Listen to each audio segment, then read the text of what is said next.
E agora nós vamos para as principais notícias do dia da nossa mídia impressa aqui com o Eduardo Leite. Tudo bem? Bom dia. Bom dia, tudo bem? Eu vi que você está recheado de informações aí, recheado de notícias pra gente. Hoje tem muita coisa boa e muita coisa ruim. Tá, vamos começar com as boas? Vamos começar com as ruins, vai. Então tá bom, aí depois as boas, né, pra aliviar. É verdade, o estado de São Paulo, gasolina deve subir 7% e governo tenta atenuar impacto. Vamos lá. Economia, já começa, né? Sim. Os aumentos. O governo tenta atenuar impacto de reajuste da gasolina, que deve subir 7%. Primeiro aumento para o consumidor em quase 10 anos. Deve ser anunciado na semana que vem. Mistura de etanol deve passar para 25%. Isso aqui é essa matéria, que primeiro nós estamos falando de um aumento que vai, obviamente, ter um impacto na inflação. Esse é o primeiro ponto, é a primeira preocupação do governo nesse sentido. Por quê? Porque se aumenta a gasolina, vai aumentar também o diesel e, consequentemente, isso tem um reflexo na questão dos alimentos, transporte, daí por diante. Então, o governo já está anunciando, isso era para ter ocorrido. O ano passado, inclusive, já teve um aumento de 7,8 em 2012, só que esse aumento não foi repassado para o consumidor em função de um acerto que o governo fez, retirando um tributo que havia no petróleo. Então houve a compensação e ele retirou esse tributo, repassou o aumento, né, para as refinarias, entretanto não passou para o consumidor, tirando esse tributo. Agora, a própria presidente da Petrobras, quando ela assumiu, né, a Maria das Graças Foster, já tinha afirmado que havia uma defasagem nos combustíveis de 15%.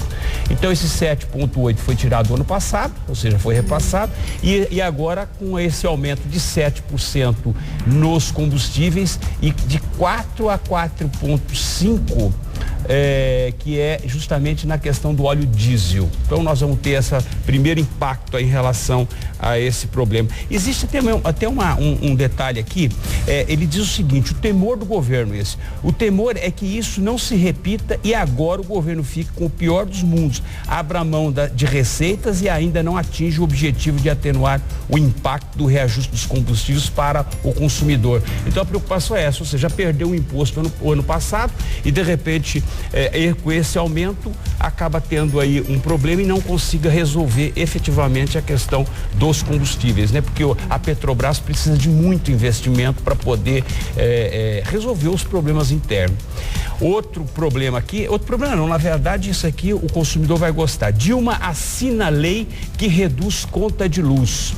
Nós já falamos, inclusive, na semana passada, até se questionou essa questão, se ela vai ou não reduzir em 20%. Se ela vai conseguir. Se ela vai conseguir, em função dos níveis de reservatórios estarem baixos, terem que utilizar a questão das termoelétricas, né, que é movida a gás, todos daí por diante. Medo de um possível racionamento. Exatamente, um racionamento até o final do ano. Mas ela diz o seguinte: Dilma sanciona a lei que reduz conta de luz em 20%. Presidente veta anistia. E por que vem a questão da redução?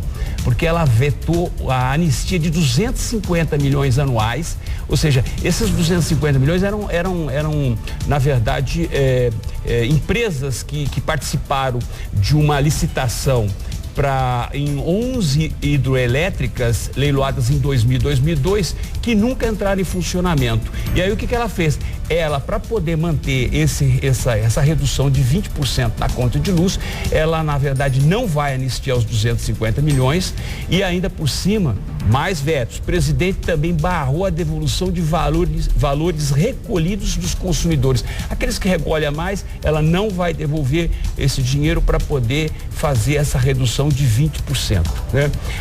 Inclusive diz assim: pelas regras atuais, Vence o leilão a empresa que oferecer a menor tarifa para energia elétrica.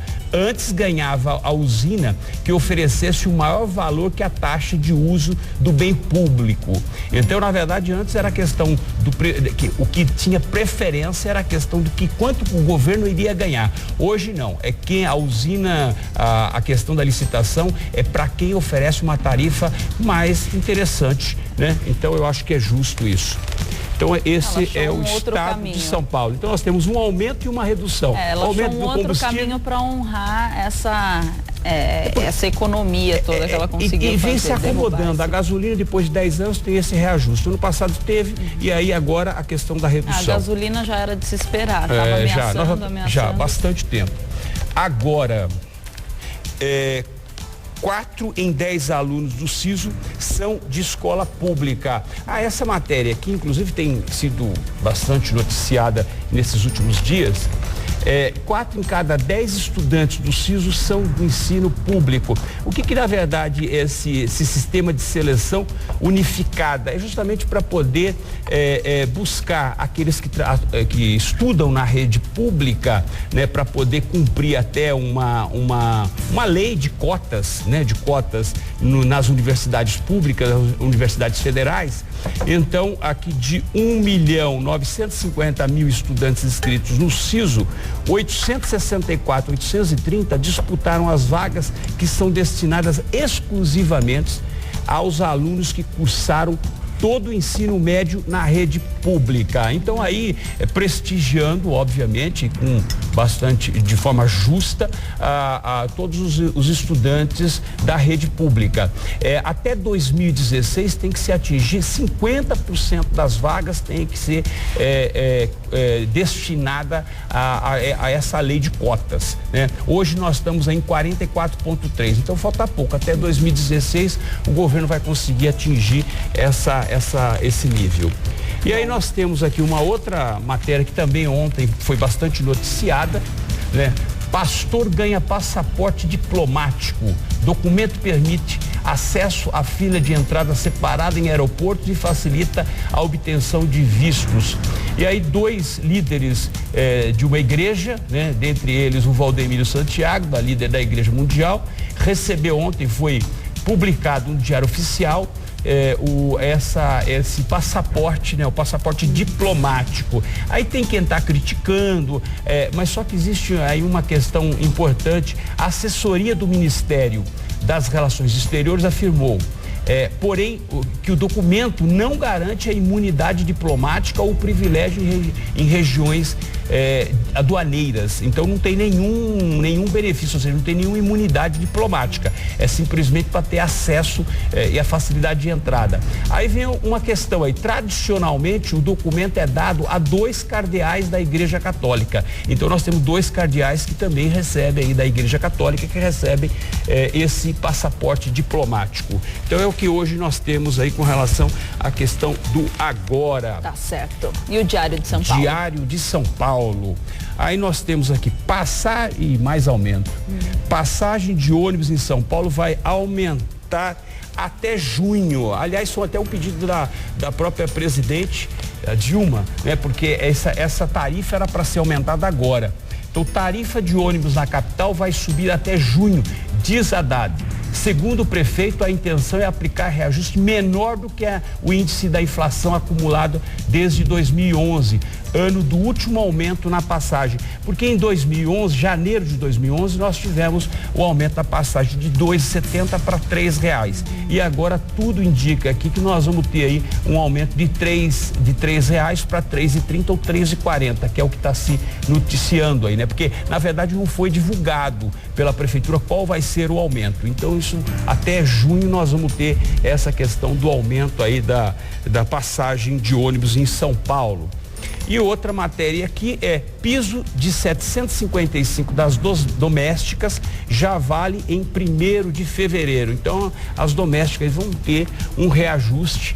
Mínimo estadual sobe dia 1º. Piso para a doméstica vai aumentar de R$ 77,00, passando para R$ 755. valor vai até R$ 775. Então as empregadas domésticas, elas vão ter um aumento aí que na verdade são 3 categorias, de 755, 765 e 775 aí de acordo, mas também vai aumentar aí o INSS, né? Ou seja, elas também vão ter aumento. Quem recebe o salário mínimo de R$ 55,20 vai ser descontado, que desconta nos seus rendimentos, no seu salário, vai para 60,40, R$60,40. Tá. Essa é a contribuição que as empregadas domésticas vão ter agora a partir do dia 1º de fevereiro e vão ter o reajuste também.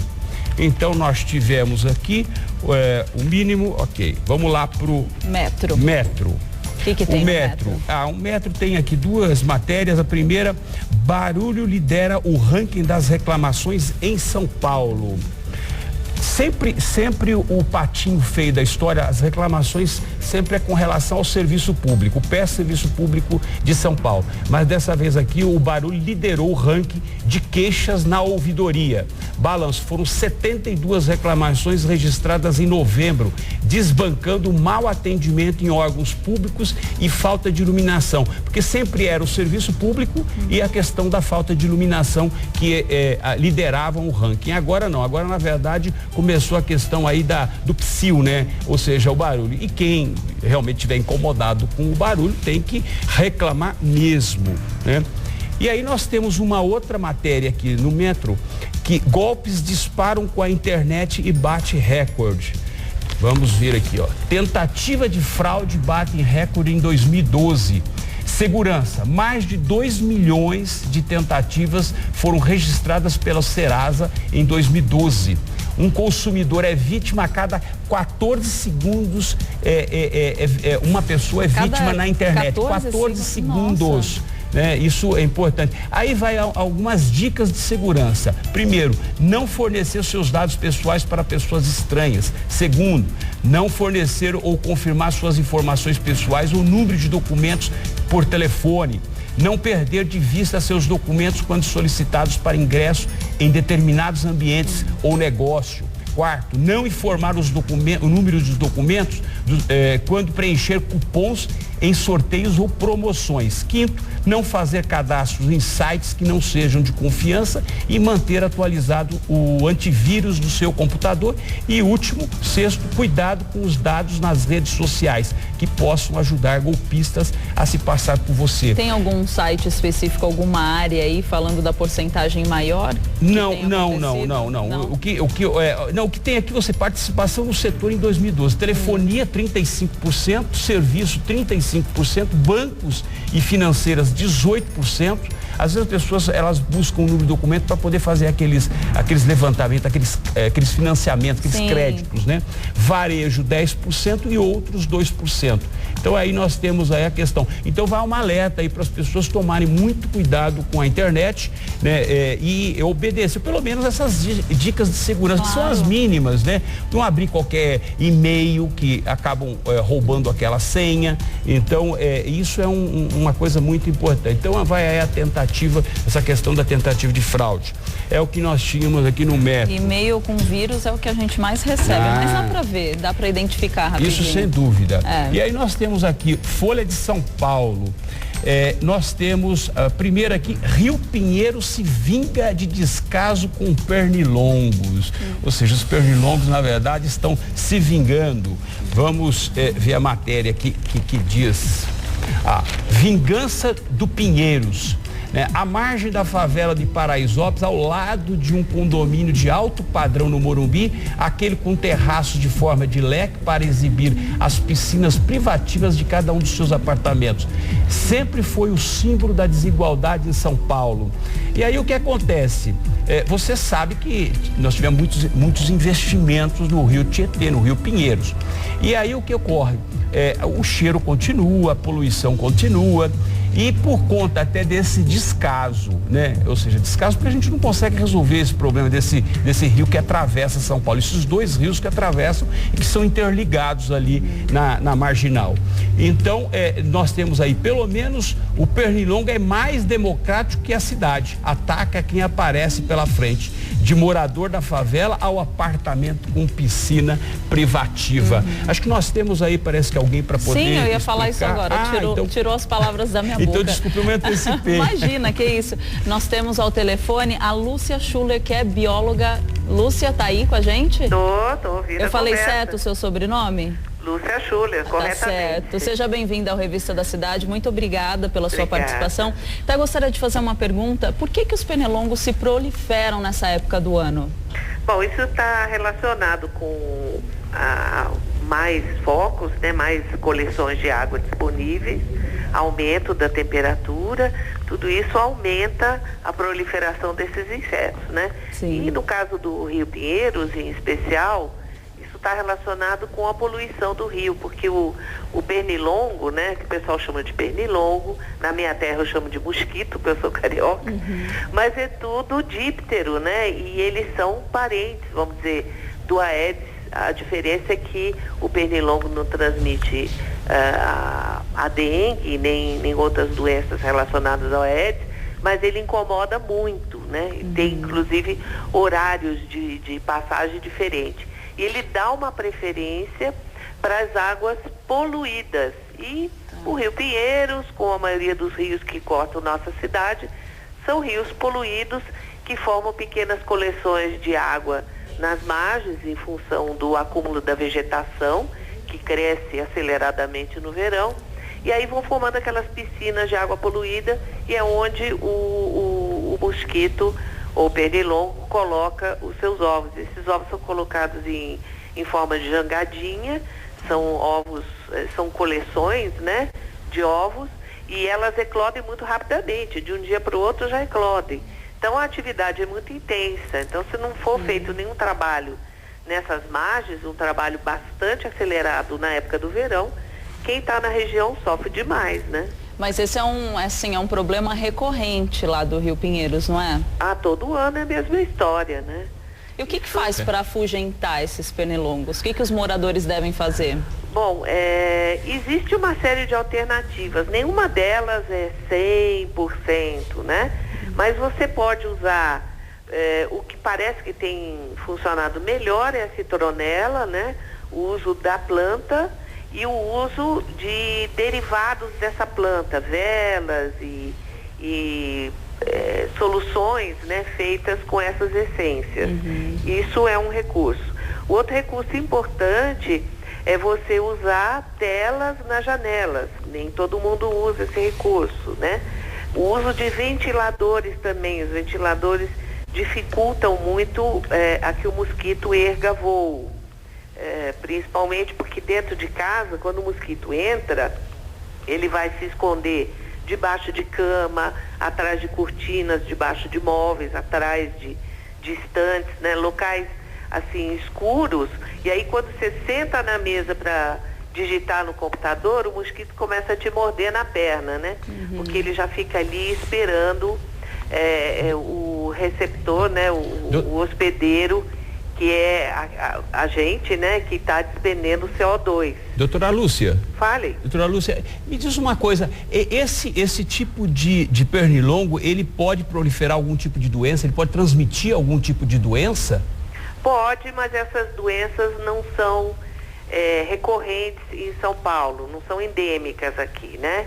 Ele pode transmitir encefalite, por exemplo. A encefalite foi uma doença muito séria há alguns anos, na região do Vale do Ribeira. Ela atingiu muita gente, matou muita gente, né? E uma série de outras doenças, mas estão relacionadas a outras partes do Brasil, como a elefantíase, por exemplo, né? Que ele transmite um parasita, e esse parasita, uma vez que entra no organismo humano, ele fica ali para o resto da vida e não é mais eliminado. Mas são epidemias, né? Organismos, micro-organismos endêmicos de determinadas regiões do país. Hoje, em São Paulo, a gente não tem notícia de encefalite. Tá certo. Lúcia, eu quero agradecer muito a sua participação. É bom para deixar bem claro aí, para fazer a prevenção. Muito obrigada pela sua participação, Lúcia. Imagina, eu que agradeço aí o prestígio. Tá certo, até a Obrigado, próxima. doutora muito Lúcia. Obrigada. Obrigada, senhor também, doutor. Você viu que é interessante? Eu não sabia da transmissão de doenças, a gente só achava que era outra espécie. Não, que nada, eles transmitem doença sim, né? E você vê que é uma doença em que pese não ter tido notícia, sim, mas de qualquer forma pode aí ter um problema. Claro. E aí nós vamos para a última notícia da Folha de São Paulo, que é um outro pernilongo, mas eu acho que esse é mais borrachudo. Ex-assessora da presidência pediu favor até a diretor da PF. Então vamos aí para última notícia. Ex-chefe de gabinete da presidência pediu favor a diretor da PF. E aí o que acontece? Só para resumir rapidamente, a Noronha, alguns dias antes de explodir aí esse problema aí de toda essa organização criminosa, perigosa e poderosa que nós já falamos, ela chegou a pedir um favor para que um delegado que estava inclusive nas investigações, que fez inclusive a busca lá no escritório da presidência aqui em São Paulo, fez um pedido para que o marido dela, o João Oliveira, tivesse facilidade no ingresso nos Estados Unidos, na imigração dos Estados Unidos. Haja vista que em Nova York ele tinha facilidade, mas em Miami ele sempre era barrado. Você vê que até os policiais lá da imigração já cheiravam alguma coisa, né? Então ela fez esse pedido num evento que aconteceu aqui em São Paulo. Ele, já sabendo, obviamente, com essa operação na mão, tendo conhecimento da operação, pediu para que ela fizesse isso por e-mail, de forma correta, formal e daí por diante. E ela realmente mandou esse e-mail para esse delegado, para esse policial que estava nas investigações. E ele já alertou, inclusive, os policiais que chegaria aí um e-mail e um pedido da própria Rose, né, para que pudesse entrar em contato lá com a imigração dos Estados Unidos para facilitar a vida do homem. Então, essa é mais um desdobramento aí, mais uma informação do caso aí do Porto Seguro. E amanhã certamente tem mais. Temos mais amanhã. Obrigada, doutor Eduardo. Eu que agradeço. Muito obrigada, viu? Pela sua participação. O bom tá dia. Bom, tá bem geladinho. Eu já experimentei. Já? Tá bom. Eu nem vi você experimentando. Até amanhã. Obrigado, tchau. Até amanhã.